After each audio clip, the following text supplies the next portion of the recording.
Okay, so I'm running MPC 2.9 software on Mac OS 10 Mojave. And of course, I got an MPCX that I have right in front of me here.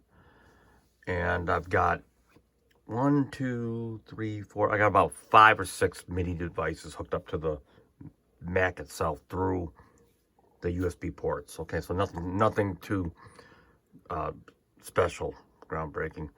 And so here's my system preferences in the software. I just happen to be showing it on the MPCX because it's in controller mode. And I got the Myo 10, the Euphonics, that's just a network port. Here's the Phantom 6, 7, and 8, that's hooked up to the USB. Here's the 2x2 Iconnectivity piece. And as you see, I got tons of stuff hooked up to it. The Myo 10, that's the 10 in, 10 out. Here's my 2 physical in ports on the back of the MPCX, the 1 and 2 port. And there's my pad control cord. And then even here, the Sapphire Pro 40 is my sound interface, which happens to have a MIDI in and out. Now, if you go to the out port, here's where the problem is. It's got the Mio 10, does recognize that, which is like the 10 in, 10 out. Still recognizes the Phantom right up here. Here's the Sapphire Pro 40, so still recognizes that. It's important to note this out.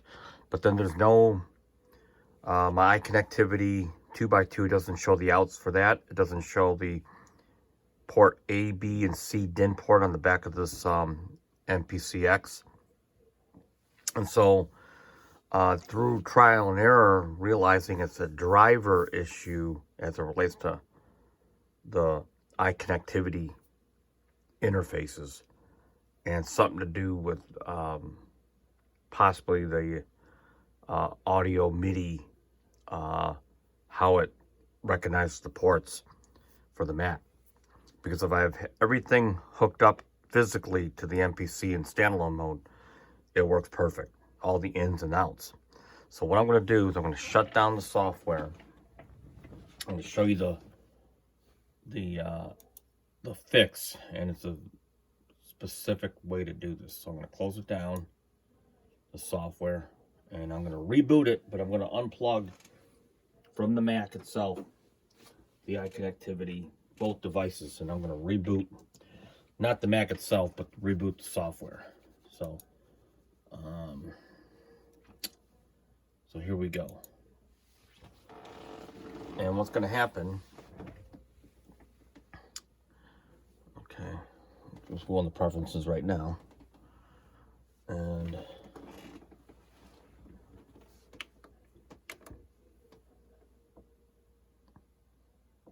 okay, so we rebooted everything. Everything is physically still hooked up to it except for the 2 Iconnectivity pieces.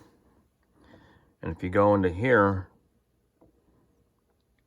already you can see MPC A, B, C, and D. Those are the physical MIDI in ports on the back of this MPCX.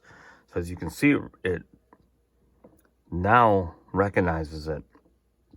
Sapphire Pro 40, like I said, all the other stuff that was recognized before is on there. Now, here's the trick. It has to be in this order. The situation I happen to be in. If I connect the 2x2 first in, that's the little guy. That's this interface right here.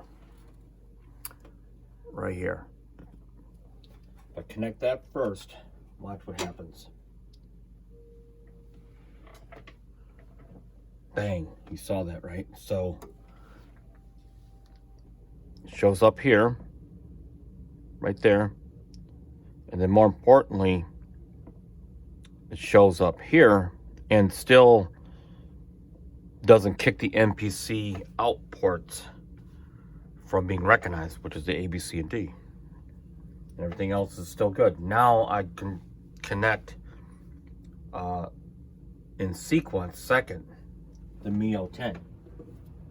I'll just hook it up to I got a USB hub here. Let's see.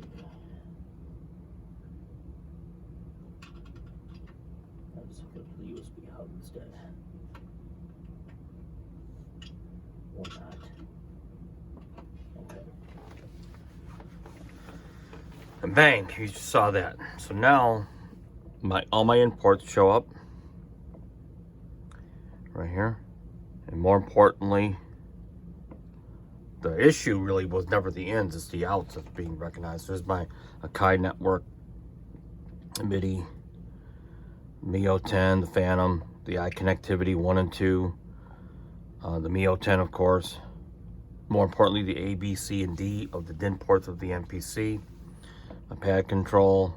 Here's my sound interface, Sapphire Pro 40.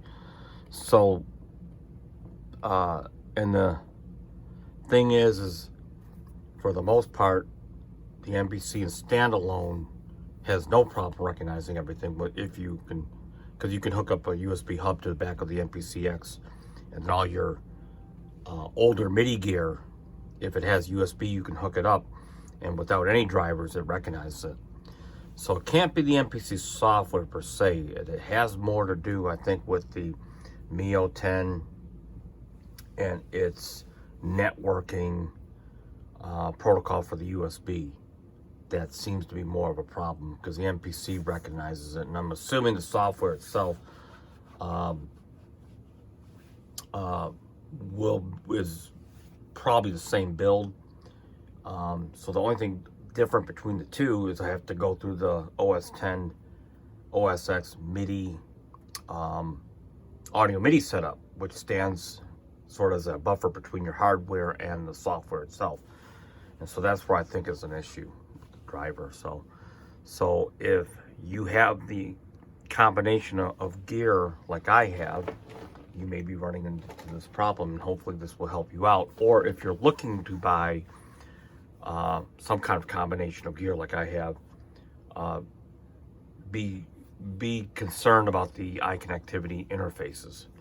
You might want to go with something else like a Mode 2, although I haven't tested that either, but might want to look into that, because for sure there's issues with the Iconnectivity products, most definitely. By the way,